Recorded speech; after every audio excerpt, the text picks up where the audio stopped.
They never lie. You can add them, subtract them, multiply, or divide them, and they tell it like it is, whether you like it or not. Because numbers don't have opinions. They don't lean politically to the left or to the right. They might seem dry, but they tell very human stories. Stories about the candidates, about the voters, about the country. In the end, numbers tell stories that words alone can't. And when you look at the world through numbers, somehow it all adds up.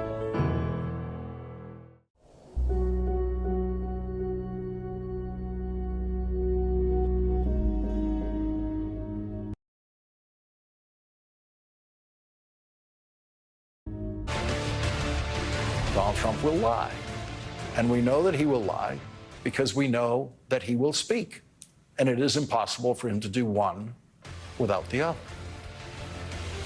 There's that. Hi again, everybody. It's 5 o'clock in New York. Just 4 hours to go until the first presidential debate of the 2024 presidential election cycle. There's one thing we know for sure, and there's not a lot we know for sure, but there is one thing we know for sure about how tonight will go down.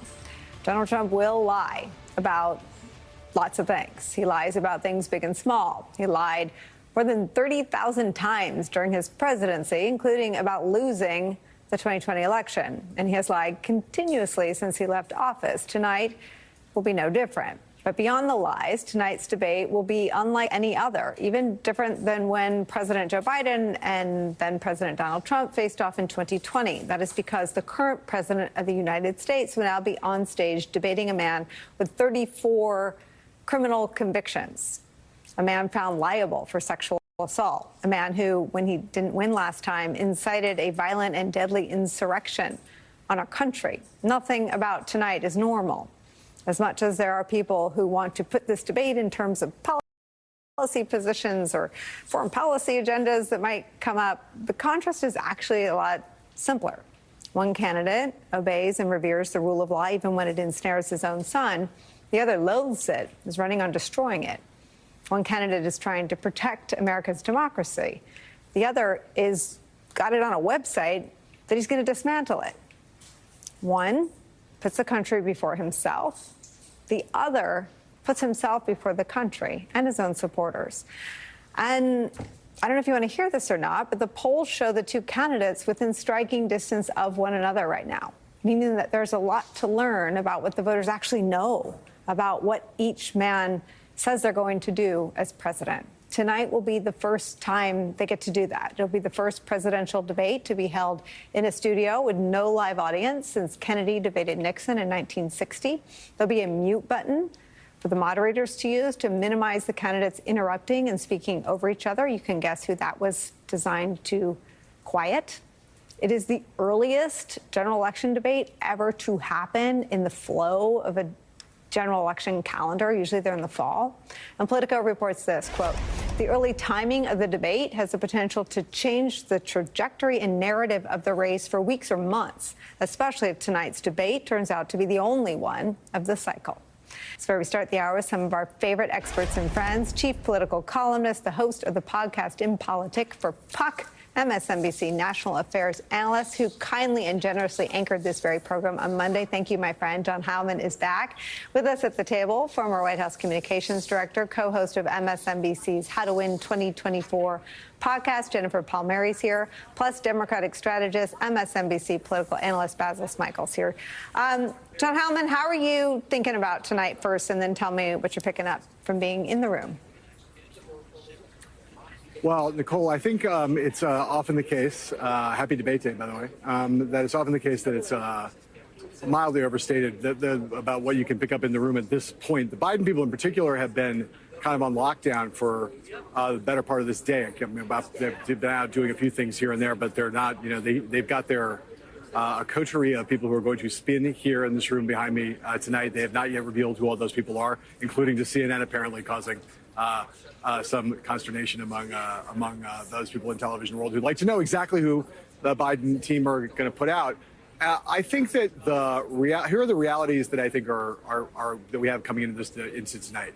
One of them is that I think there's a broad consensus on both parties, like smart people in the Republican Party and everyone in the Democratic Party, that the Republicans have done a terrible job. The Trump people have done a terrible job at managing expectations here. It occurred to them belatedly that maybe it wasn't a great idea to do again exactly the same thing that they did before the State of the Union and basically say, you know, Joe Biden can barely keep from dribbling on his shirt or remain upright for the entire evening. That's what we think we're going to get from him on Thursday night. That was making it easy for Joe Biden to exceed expectations. That kind of occurred to those Republicans and Trump's people about halfway through the week.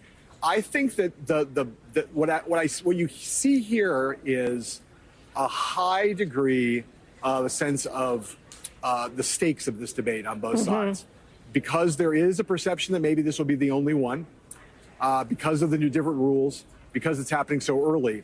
I think that the likelihood that for the small slice of persuadable voters out there, that something's going to happen tonight that changes that is decisive for them, that then holds between now and November 5th is vanishingly unlikely, vanishingly small.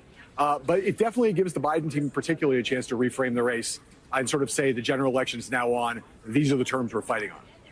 And John, it seems to be Trump's read that the conviction has done some political damage among independents. And Trump, for all of his many, many blind spots on policy, on truth, on reality, does understand that he can't be elected president without some support from independent voters. Do you sense that there's a strategy to deal with his criminal conviction other than blaming Joe Biden? No, I don't think there's a strategy other than doing what he's done all along. I would say, Nicole, that I think everyone acknowledges that there's been some damage done by the convictions. I think the crucial thing about which there's debate is how much. And, as I say all the time to the point of tedium, in a margin of error race, the race is going to be won or lost on the margins. And so any amount matters. But I think in Trump's mind and the Trump people, they still look at the battleground state polling. They still think they're ahead in all of the battleground states. There's evidence to suggest that they're probably maybe not quite right, that they're as ahead as they think they are in all of those places. But I think that there is not a lot of dispute about the notion that Trump comes into this race in a margin of error race. He comes in just slightly ahead in the states that matter. And so he feels like I've said this on the show before, he feels like he's winning. And he thinks he can come in here and just beat the hell out of Joe Biden. I don't think that's necessarily going to prove to be a great strategy. Nor do I think it's proved to be a great strategy so far in terms of expectations, as I said before. And I think Joe Biden is likely to overperform tonight without predicting, just because expectations have been that so low. But I don't think I've heard anything that suggests on background, off the record, on the record, anywhere, that they have a real strategy, the Trump people, to mitigate the damage that, whatever that damage is, the damage they've suffered because of these convictions. And I don't think they have a strategy for dealing with the sentencing either next week. We learned, Jen, from Von Hilliard that Melania hasn't been spotted yet. Trump is running on the facts of the two federal cases, right? He's running on Mar-a-Lago. When you're president, they let you do it. PRA, which is the meaningless blurting out of the Presidential Records Act, which is a defense of nothing. And on the insurrection, he's running on pardoning the insurrectionists themselves, his own supporters who beat cops with flagpoles and other weapons.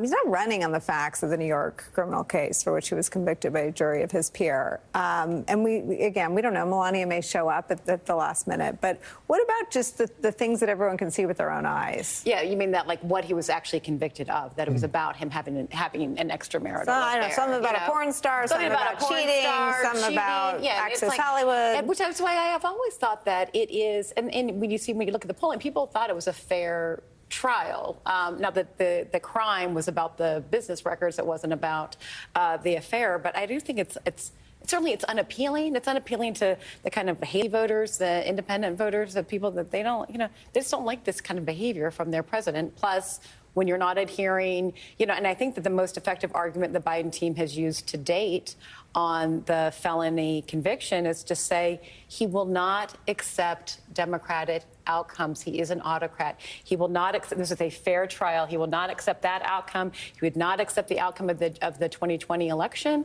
He did not even accept the outcome of the Iowa caucuses back in 2016. Yeah, he didn't accept the outcome of the 2016 election. He got that guy from Kansas to go look for voter fraud. I mean, he doesn't accept the results when he wins, doesn't accept the results when he loses. And if it's like, so if you don't really care, if you think that the trial wasn't fair, fair or you don't care about the underlying charge, still, it's like it's another example that I think is really damning for these, again, like the Haley people, independent voters that are worried about the Democratic North being held up.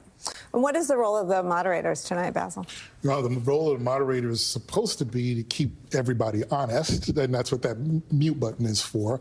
But, I'd like to see them try to hold them accountable in real time and not just with a mute button, to be able to really steer the course and get some good sort of language and dialogue out about what this country is really experiencing and how voters are really feeling, and try to get the candidates to actually talk to that. I'm confident Joe Biden can do that. But, Donald Trump, and you talked about it earlier, he's going to lie, because that's what he does. But the one thing he can't do is walk around the stage and loom over Joe Biden like he did Hillary Clinton in 2016. So what does he have at his disposal to try to show this kind of sort of toxic masculinity and power and dominance? It'll be to overwhelm both Joe Biden and the moderators. They just got to hold firm and not give in to that, because in truth, if he tries that and the moderators push that back, he will end up doing exactly what Joe Biden needs him to do. Here's the bully. Here's the guy that knows how to run government. We have some of what that looks like. Let me show you. This is Jonathan Swan doing just that, bringing the receipts. Well, look at South Korea, for example. 51 million population, 300 deaths. It's crazy. You don't know that. I do. It's you don't know that. You think they're faking their statistics? South Korea? I won't get into that because they have a very good relationship with the country. You still talk about it as, quote, burning embers. But I want to put up a chart that shows where we are with the illness over the last 4 months. One day this week, 75,000 new cases. More than double. Chris, that's because we have great testing, because we have the best testing in the world. If we didn't test, you wouldn't be able to show that chart. If we tested half as much, those numbers would be down. But this isn't burning embers, sir. This is a forest fire. I mean, Basil, I'm sorry for the trip down memory lane. This was when Trump believed that testing caused COVID. A sad chapter in our history. But this is how he reacts to facts. He can't accept them. And I wonder what you think. I mean, do you think the question should be asked, who won in 2020? I certainly think who won in 2020. And it's actually an important statement, an important demonstration to put up those numbers. We've talked about, I lost 19 people during COVID.